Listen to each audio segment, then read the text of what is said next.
नमस्कार, मैं वीना वर्मा हमारे यूट्यूब चैनल एस्ट्रो वीना पर आपका हार्दिक स्वागत करती हूँ। धन्यवाद देती हूँ आप मेरे साथ जुड़े हुए हैं।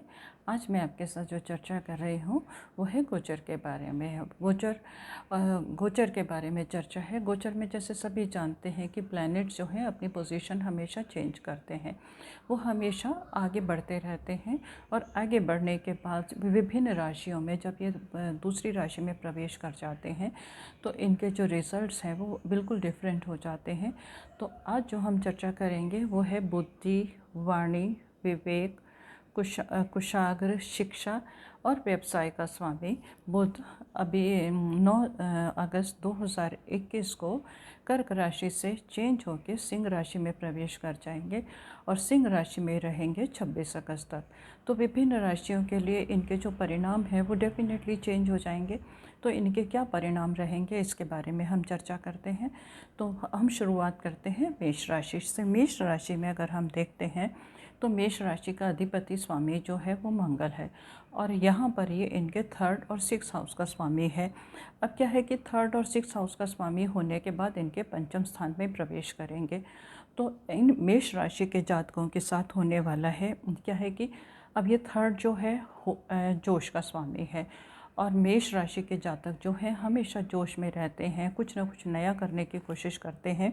तो मेष राशि के जो जातक हैं उनके अंदर उत्साह जो है और उत्तेजना जो है वो बढ़ जाएगी और उसके साथ साथ इनकी दूरदर्शिता भी बढ़ेगी, क्योंकि बुद्धि जो है चाहे किसी भी तरह का हो, चाहे उसके साथ संबंध कैसा भी हो, परंतु रिजल्ट तो देगा। और पंचम भाव जो है हमारे ज्ञान और विवेक का कारक है।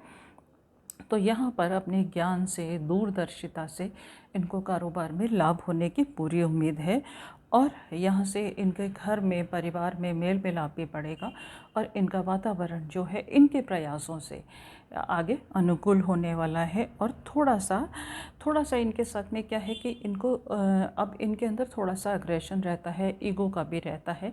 अगर ये ईगो को छोड़ देते हैं तो ये समय इनके लिए काफ़ी अनुकूल जाने वाला है, कारोबार में उन्नति होगी और अगर नौकरी है तो वो भी स्मूथ चलनी शुरू हो जाएगी।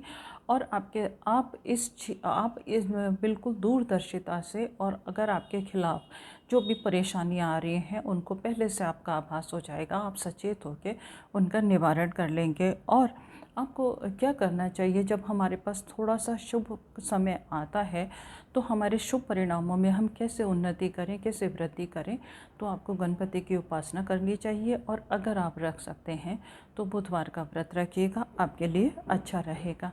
हम देखते हैं कि वृषभ राशि के जातकों के साथ क्या होगा। वृषभ राशि में अगर हम देखते हैं तो इनके 2nd और 5th हाउस का लॉर्ड है और इनके 4th हाउस में प्रवेश करेंगे। तो वृषभ राशि के जो जातक हैं उस वृषभ राशि के इस साथ में इसके मित्रता है। वृषभ राशि का स्वामी जो है, अधिपति स्वामी है शुक्र, और शुक्र और बुध जो है बहुत अटूट मित्र हैं और हमेशा एक दूसरे के सहयोग के लिए आगे बढ़ते रहते हैं। यहाँ इनके 4th भाव में प्रवेश करेंगे तो, और 4th भाव में प्रवेश करेंगे तो 4th भाव की अगर हम देखते हैं दृष्टि जो है इनके 10th हाउस पर आएगी। तो 10th हाउस में इनके कारोबार में उन्नति होगी, सुख साधनों में भी वृद्धि होगी, क्योंकि इस 4th हाउस जो है जहाँ पर भी ये जाएगा उनकी वृद्धि करेगा तो सुख साधनों में भी वृद्धि होगी। और घर में जो संबंध हैं इनके मित्रतापूर्ण रहेंगे, अनुकूल रहेंगे और घरेलू वातावरण जो इनको सौहार्दपूर्ण रहेगा। और जब किसी का घरेलू वातावरण अच्छा होता है तो डेफिनेटली हमें आगे सफलता भी मिलती है। और ये अपने विचारों में स्पष्ट रहेंगे। और अगर आपका कोई भी कारोबार है, कोई भी काम आप करते हैं जिसका रिलेशन जो है पब्लिक डीलिंग से है, तो आप उसमें अपार सफलता ज़रूर पाएंगे। आपको क्या करना चाहिए कि आप जो है, अगर आप अनुकूल परिणामों को बढ़ाना चाहते हैं तो आप तुलसी के पौधे पर जल चढ़ाइएगा और दीपक जलाएंगे तो अनुकूल परिणाम आपके डेफिनेटली आगे बढ़ते चले जाएंगे और आपको लाभ और अपार लाभ की प्राप्ति होगी। हम बात करते हैं मिथुन राशि में। मिथुन राशि में अगर हम देखते हैं तो मिथुन राशि के ये 3rd हाउस में प्रवेश करेंगे। सिंह राशि इनके 3rd हाउस में आती है और मिथुन राशि के ये 1st भाव का भी स्वामी है और चतुर्थ भाव का भी स्वामी है। तो आपको क्या है कि आपके अंदर जो है, वैसे तो मिथुन राशि के जो जातक हैं वो बुध के जो जातक हैं वो थोड़े से डेलिकेट होते हैं, परंतु इस वक्त आप अपने साहस का परिचय देंगे, पराक्रम का परिचय देंगे, आत्मविश्वास में वृद्धि होगी। और आपके घर में, आपके परिवार में अगर आपके कोई अनुज हैं तो उनका आपको भरपूर सहयोग मिलने वाला है। नौकरी में अगर आप चाहते हैं, अगर आप प्रयास कर रहे थे कि आपका मनपसंद जगह ट्रांसफ़र हो जाए, कभी कभी हमें चेंजेस भी चाहिए होता है, और बुध के जो जातक हैं उनको तो हमेशा चेंज चाहिए, नया एनवायरनमेंट चाहिए। तो अगर आपने प्रयास किए हुए हैं तो इस वक्त आपको अपनी मनपसंद जगह ट्रांसफ़र मिल जाएगा और पदोन्नति के होने के भी चांसेस हैं। और भाग्य में वृद्धि अपने पराक्रम से, यानी कि अपनी मेहनत से आप भाग्य में वृद्धि ज़रूर करोगे। और व्यापारी जो हैं, अगर आपका व्यापार है, व्यवसाय है, तो आपके जो क्लाइंट्स हैं, यानी कि आपके जो ग्राहक हैं, उनके साथ आपको मधुर संबंध बना के रखने हैं, जिससे कि आपको भरपूर लाभ मिल जाएगा और आपकी बाउंडिंग जो है वो डेफिनेटली बहुत अच्छी हो जाएगी। अनुकूल परिणामों को बढ़ाने के लिए आप क्या कीजिएगा, कुछ तो ऐसा होना चाहिए कि जब हमें लाभ मिल रहा है तो मिलता चला जाए। आप कनिष्का उंगली में, यानी कि छोटी उंगली में बुधवार के दिन पन्ना धारण कर सकते हैं। पन्ना चाहे तो आप सोने में धारण कीजिएगा या चांदी में धारण कीजिएगा। अच्छा यही है कि आप किसी योग्य ज्योतिषी से सलाह लेके धारण करेंगे बुधवार को, तो आपको अनुकूल परिणाम मिलेंगे, आपको लाभ भरपूर मिलेगा। हम देखते हैं कि कर्क राशि के जातकों के साथ क्या होगा। कर्क राशि में अगर हम देखते हैं तो कर्क राशि का ये 3rd और 12th हाउस का लॉर्ड है और इनके धन भाव में प्रवेश करेगा। अब क्या है कि अब धन भाव में प्रवेश करेगा और इनके 12th हाउस का भी लॉर्ड है, 3rd हाउस का भी लॉर्ड है। तो आपके साथ में ऐसा हो सकता है कि आपकी थोड़ी सी यात्राएं हों, आपका जो खर्चा है वो बहुत ज़्यादा अनएक्सपेक्टेड बढ़ जाए, यानी कि खर्चे में एकदम से अचानक वृद्धि हो सकती है। आपको थोड़ा सा ध्यान रखने की भी ज़रूरत है कि अनावश्यक खर्च ना करें, क्योंकि अनावश्यक किए हुए जो खर्च होते हैं कभी कभी हमें बाद में बहुत दुख देते हैं। तो यहाँ पर आपको सोच समझ के खर्च करने की ज़रूरत है। आपकी राशि का स्वामी चंद्रमा है, तो कभी कभी आप भावनाओं में बह जाते हैं, किसी की बातों में मत आइएगा, किसी को आप देखिएगा कि आपको कोई ग्रांटेड ना ले तो आपके लिए ठीक रहेगा। और स्वास्थ्य का ध्यान रखने की भी ज़रूरत है। हो सकता है आपको थोड़ी सी एलर्जी की शिकायत हो जाए या कुछ भी हो जाए, तो आप स्वास्थ्य का ध्यान रखिएगा, अपने डाइट का ध्यान रखिएगा, फिज़िकल एक्टिविटीज़ का ध्यान रखेंगे तो ये समय आपके लिए अच्छा जाएगा। जो भी निवेश आप करना चाहते हैं, अब 12th हाउस का लॉर्ड है और आपके 2nd भाव में आ जाएगा। कभी कभी हमारे साथ में क्या होता है कि हमें ऐसा लगता है कि अचानक हम यहाँ पर निवेश करें, दूसरे इंसान को इस चीज़ से फ़ायदा हो रहा है, शायद हमें भी हो जाए। तो निवेश से पहले आप थोड़ा सा ध्यान रखिएगा, सलाह लेके कीजिएगा और दूरदर्शिता का परिचय देंगे तो आपको कोई नुकसान नहीं होगा, नुकसान से बचे रहिएगा। और आप अपनी जो सोसाइटी है उसका ध्यान रखेंगे, अपने मित्रों का ध्यान रखेंगे, जो आपको इनकरेज करते हैं उन्हीं का साथ बना के रखिएगा, और जो आपको आपका मॉरल डाउन करने की कोशिश करते हैं, क्योंकि हमारे समाज में सभी तरह के लोग होते हैं। कुछ लोग तो ऐसा होते हैं कि हमें करते हैं कि नहीं आप ऐसा काम कीजिएगा, आपको लाभ होगा, और हमें प्रोत्साहित करते हैं, और प्रोत्साहन से इंसान को जोश में इंसान बहुत कुछ हासिल कर लेता है। कभी कभी लोग ऐसे हो जाते हैं जो हमें हतोत्साहित करते हैं, जिससे हमारा कॉन्फिडेंस डाउन हो जाता है। तो अपने मित्रों का ध्यान रखिएगा, आप प्रोत्साहन करने वाले मित्रों को सोसाइटी पकड़ेंगे तो आपको लाभ होगा। जो आपको डराते हैं, हतोत्साहित करते हैं, उनसे दूरी बना के रखना बहुत ज़रूरी है। और आपको क्या करना है, अब देखो थोड़ा सा डिफ़िकल्ट टाइम तो आता है, हमसे कोई गलत डिसीज़न ना हो जाए, उसके लिए आप गरीबों को हरे रंग की कोई भी वस्तु दान कर सकते हैं। आप हरी दाल दान कर सकते हैं, आप कोई हरा वस्त्र दान कर सकते हैं, हरी सब्जियां दान कर सकते हैं, ये आपके ऊपर डिपेंड है। और अगर आपसे वो भी नहीं होता तो आप गाय को बुधवार को हरा पालक ज़रूर खिलाइएगा, आपके लिए उत्तम रहेगा।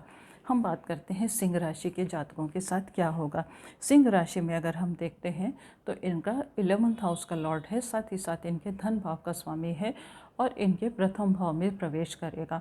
अब प्रथम भाव में प्रवेश करेगा तो क्या है कि इसका तो काम है, जहाँ पर भी चाहता है उस चीज़ को क्रिएट करता है। अब प्रथम भाव जो है हमारे मस्तिष्क का भाव है, हमारे सोच समझ का भाव है, तो यहाँ पर ये एनर्जी बढ़ाने वाला है। हमारी सोच में दूरदर्शिता आएगी, इंटेलिजेंस आएगी और हमारे को कारोबार से लाभ होने की पूरी उम्मीद है। और कुछ नए आइडियाज़, अब बुध का काम क्या है, कुछ ना कुछ नया करना, क्रिएटिव करना, पुरानी चीज़ों को, पुरानी परंपराओं को, पुराने ढर्रे पर चलना ये छोड़ देता है। और जब हम नई उड़ान भरते हैं तो हमें सफलता ज़रूर मिलती है। तो सिंह राशि के जातकों के मन में आइडियाज़ नए आएंगे और नए आइडियाज़ को अगर आप रूप दे देते हैं, कार्य करते हैं उनके ऊपर, तो आपकी सफलता की उम्मीद बहुत ज़्यादा बढ़ जाती है। लाभ के मौके आएंगे, बस थोड़ा सा हेल्थ का ध्यान रखिएगा। जब हम बहुत ज़्यादा खुश होते हैं तब भी हम अपनी सेहत की तरफ से लापरवाह हो जाते हैं। जब बहुत ज़्यादा उदास हो जाते हैं तब भी ज़्यादा लापरवाह हो जाते हैं। तो आप सेहत का ध्यान रखिएगा, क्योंकि सेहत का साथ देना बहुत ज़्यादा ज़रूरी है। आपको उत्तम फलों की वृद्धि के लिए गणपति की उपासना करनी चाहिए। आप गणपति को दूर्वा चढ़ा सकते हैं, आप गणपति का मंत्र कर सकते हैं। गणपति का सिंपल मंत्र भी करेंगे तो आपके कार्य जो है आराम से होते चले जाएंगे। आप ओम गण गणपते नमः का मंत्र का जाप कीजिएगा, आपके लिए अच्छा रहेगा। आप गणेश चालीसा का पाठ भी कर सकते हैं, वो भी आपके लिए अति उत्तम रहेगा। हम देखते हैं कन्या राशि के जातकों के साथ क्या होने वाला है। कन्या राशि का जो है फर्स्ट हाउस का लॉर्ड है, साथ ही साथ इनके 10th हाउस का लॉर्ड है और इनके 12th हाउस में प्रवेश करेंगे। अब कन्या राशि के जातकों को अगर आपका विदेश से व्यापार है तो आपको भरपूर लाभ मिलेगा। अगर आप यहाँ पर कारोबार करते हैं तो आपको इन्वेस्ट करने से पहले सोचने की ज़रूरत है। अपने मदर जहाँ पर भी आपका बर्थ प्लेस है वहाँ पर कारोबार में आपको सोच समझने की ज़रूरत है। व्यय पे नियंत्रण रखने की भी आवश्यकता है। व्यर्थ भ्रमण से भी आपको बचने की उम्मीद है। हाँ, विदेश से आपको भरपूर लाभ मिलने की उम्मीद है। और अगर आप प्रयासरत थे, आपकी कोशिश थी कि आपको प्रमोशन मिल जाए, तो इस समय आपको मिल सकता है। थोड़ा सा आपको प्रयत्न करना पड़ेगा। आपके दिनचर्या में थोड़ा सा चेंजेस लाने की भी ज़रूरत है। चेंजेस जो है हमारे जीवन में खुशियाँ लेके आते हैं, तो आप अपनी दिनचर्या में चेंजेस लेकर आइए, कुछ क्रिएटिव कीजिएगा, आगे बढ़ने की कोशिश कीजिएगा, साथ ही साथ कुछ ना कुछ नया कीजिएगा, आपको लाभ मिलेगा। आपके लिए क्या है कि आप छोटा सा उपाय कीजिएगा, क्योंकि मुझे मालूम है आप कन्या राशि के जातक हैं और आपके स्वामी जो है वो भी बुध है, तो आप बहुत ज़्यादा आडंबर में नहीं पड़ सकते, परंतु इतना तो कर सकते हैं कि पूर्व दिशा को आप ग्रीनरी से सजाइएगा, वहाँ पे ग्रीन लाइट लगाइएगा, ग्रीन आप प्लांट्स लगा सकते हैं, तो आपके पॉजिटिविटी ऑटोमेटिकली आ जाएगी। हम देखते हैं तुला राशि के जातकों के साथ क्या होगा।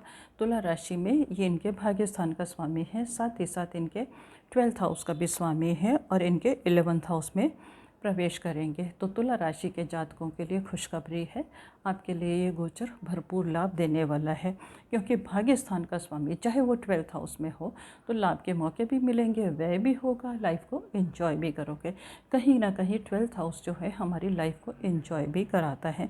यहाँ पर आप लाइफ को एंजॉय करेंगे। और जो सेल्स और मार्केटिंग से जुड़े हुए लोग हैं उनकी तो परफॉर्मेंस बहुत अच्छी हो जाएगी, आपको भरपूर लाभ मिलने की उम्मीद है। और जो लोग कला के क्षेत्र से हैं, कला के क्षेत्र में आप म्यूज़िक से रिलेटेड हो सकते हैं, किसी भी इस तरह के हो सकते हैं, या कोई भी ऐसा काम करते हैं जिसमें कहीं ना कहीं आर्ट हो, तो वहाँ पर भी आपको भरपूर लाभ मिलने की उम्मीद है। कार्य क्षेत्र में उन्नति आपकी होगी। आपको थोड़ा सा व्यवहार कुशल बनना पड़ेगा। व्यवहार कुशल यानी कि मतलब थोड़ा सा प्रैक्टिकल बनना पड़ेगा, इमोशंस को छोड़ना पड़ेगा, तो आपके लिए अच्छा रहेगा।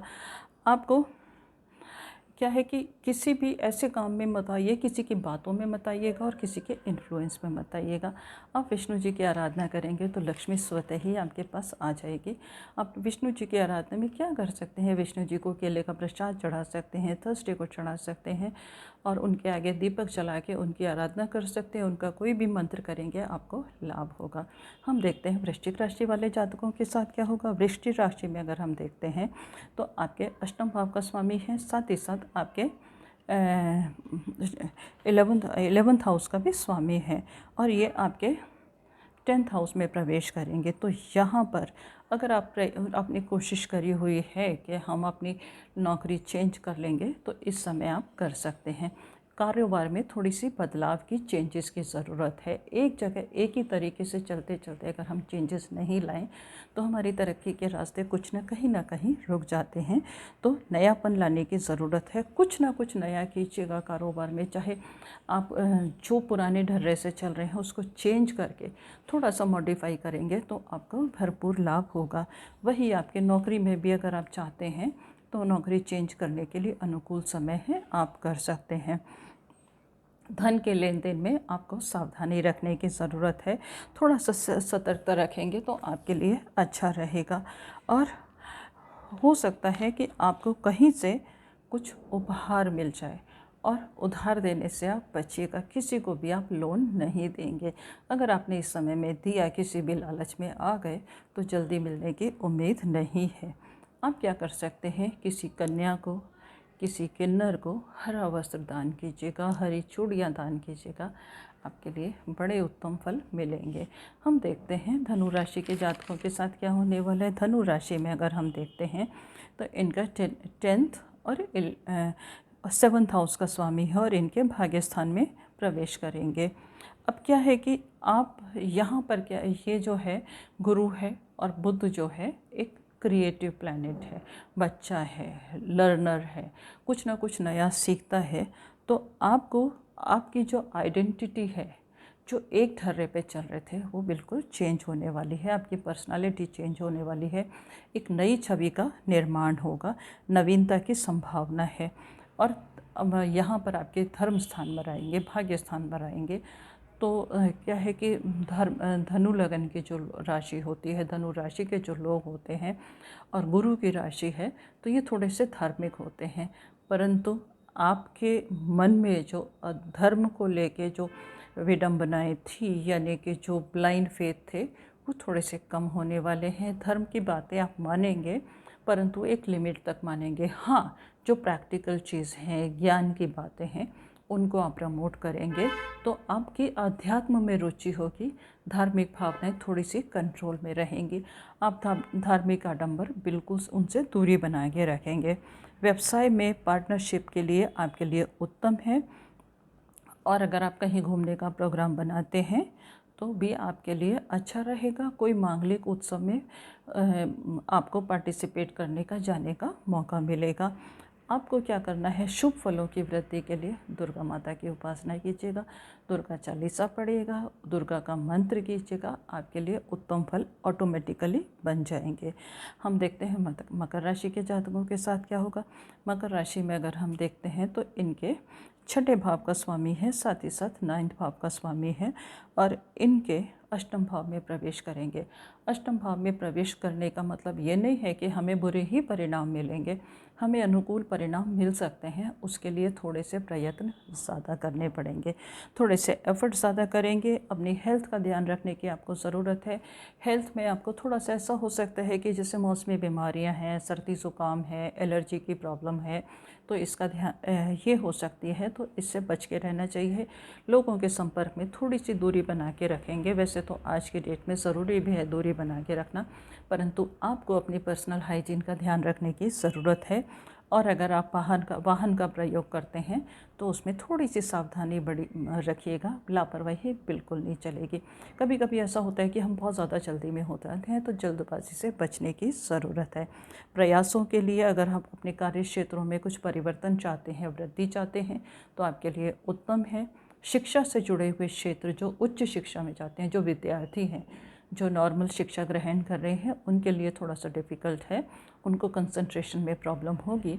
परंतु जो उच्च शिक्षा चाहते हैं, जो रिसर्च से जुड़े हुए जातक हैं, उनके लिए उत्तम समय है, आपको सफलता ज़रूर मिलेगी। आपको क्या करना है कि आप हरे रंग की दाल बुधवार को, हरे रंग की आपको साबुत दाल लेनी है। बुधवार को कम से कम 800 ग्राम जब तक ये गोचर रहेगा आप धर्म स्थान में दान कीजिएगा या किसी गरीब को दीजिएगा, उत्तम फलों में ऑटोमेटिकली वृद्धि हो जाएगी। देखते हैं कुंभ राशि के साथ क्या होगा। कुंभ राशि में अगर हम देखते हैं तो उनके अष्टम स्थान का स्वामी है और इनके 7th हाउस में प्रवेश करेगा। 5th हाउस का और अष्टम स्थान का स्वामी इनके 7th हाउस में प्रवेश करेगा। तो प्रेम संबंधों के लिए ये समय जो है बहुत अनुकूल है। अगर आप रिलेशनशिप में हैं तो आपके जो रिलेशन हैं बहुत मधुर होने वाले हैं। आप विवाहित हैं तो भी आपके संबंध मधुर होने वाले हैं। परीक्षा में सफलता मिलेगी। अगर आप विद्यार्थी हैं, आपने कोई कंपटीशन दे रखे हैं तो आपको अनुकूल परिणाम मिलेंगे। परंतु अगर आप किसी पार्टनरशिप में हैं, किसी रिलेशनशिप में हैं और आप उसको अंजाम देना चाहते हैं, विवाह सूत्र में बंधना चाहते हैं, तो अभी आपको प्रतीक्षा करने की ज़रूरत है। कुछ समय प्रतीक्षा कीजिएगा, उसके लिए अभी ये समय अनुकूल नहीं है। और गैर कानूनी कार्यों से कभी कभी हम बहुत लाभ में आ जाते हैं, तो कोई कभी लाभ के चक्कर में हम कुछ गलत काम भी कर बैठते हैं, तो उनसे दूरी बना के रखना ज़रूरी है।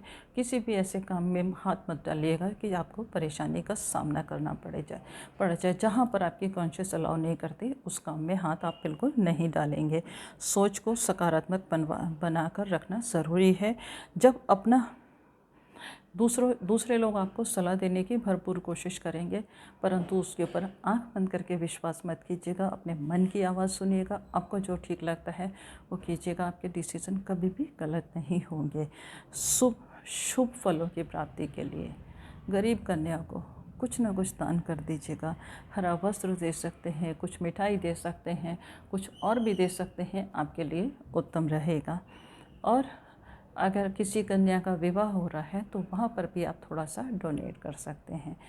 देखें मीन राशि के जातकों के साथ क्या होगा। मीन राशि में अगर हम देखते हैं तो इनके 4th हाउस का और इनके 7th हाउस का स्वामी इनके 5th हाउस में प्रवेश करेगा। 6th हाउस में प्रवेश करेगा। 6th हाउस जो है हमारे कंपटीशन का होता है, हमारी बीमारियों का होता है, विरोधियों का भी होता है। यहाँ पर क्या है कि जीवन साथी का है तो आपको जीवन साथी के साथ जो तालमेल में न है, थोड़ी सी परेशानी का सामना करना पड़ेगा। वैचारिक मतभेद हो सकता है उनसे आइडियाज़ ना मिले, पर आपको ही कोशिश करनी पड़ेगी, क्योंकि आप तो मैच्योर हैं। आपको कोशिश करनी पड़ेगी संबंध मधुर बनाने की, और उसके विचारों का सम्मान भी कीजिएगा। कभी कभी ऐसा होता है कि हमारे विचारों से उनके विचार मेल नहीं खाते, परंतु आप सम्मान करेंगे तो आपका सम्मान ऑटोमेटिकली बढ़ जाएगा। और अगर आपका मन नहीं मानना तो मत मानिए, पर किसी की बातों को काटने की कोशिश मत कीजिएगा। कार्य क्षेत्र में विरोधी जो है सक्रिय रहेंगे, आपको नुकसान पहुंचाने की पूरी कोशिश करेंगे। आप ही की सावधानी से आप आगे बढ़ेंगे, उनकी निगरानी रखेंगे तो आपका कोई नुकसान नहीं हो पाएगा। और आर्थिक स्थिति के लिए संचित धन को आप सेव करके रखिए। अनावश्यक खर्चों से बढ़िएगा, कहीं नई इन्वेस्टमेंट मत कीजिएगा। किसी को लोन देने की तो बिल्कुल भी ज़रूरत नहीं है। तनाव से दूरी बना के रखिएगा। जो माहौल है, क्योंकि ये फेज़ जो है बहुत थोड़े समय के लिए आता है, तो तनाव से दूरी बना के रखिएगा। जो माहौल है उसको एंजॉय करने की कोशिश कीजिएगा। बुद्ध जो है वो हमेशा एंजॉय करने वाला होता है, हर परिस्थिति में रास्ता बनाता है। तो आप कोई ना कोई रास्ता ढूंढिएगा, आपको ज़रूर सफलता मिलेगी। और आप अगर पदोन्नति चाहते हैं तो आपको पदोन्नति के भरपूर अवसर मिलेंगे। आपको सफलता के लिए बस एक काम करना होगा, कृष्ण जी की आराधना कीजिएगा। कृष्ण जी का कोई मंत्र कर सकते हैं, कृष्ण जी के आगे दीपक जला सकते हैं, उनको प्रसाद चढ़ा सकते हैं, उनको सुगंधित चीज़ें अर्पित कर सकते हैं, आपको लाभ मिलेगा। उम्मीद है इस जानकारी से, इस गोचर का भरपूर लाभ उठाएंगे और आपके कार्यों में वृद्धि होगी। इसी के साथ मैं आपसे विदा भी लेना चाहूँगी। विदा लेने से पहले मैं आपको बताना चाहूँगी कि मैं आपके सवालों का जवाब देने के लिए हमेशा तत्पर रहती हूँ, पर आप मेरे को सवाल या तो कमेंट बॉक्स में लिखिएगा या व्हाट्सएप कीजिएगा। फ़ोन करने से थोड़ी सी परेशानी हो जाती है। आपके व्हाट्सएप पर या कमेंट बॉक्स में जो भी सवाल आएंगे उनको कुछ समय के अंतराल पे आपको जवाब ज़रूर मिलेगा। अगर आपने चैनल सब्सक्राइब नहीं किया तो आप इसे सब्सक्राइब करना बिल्कुल नहीं भूलेंगे। धन्यवाद।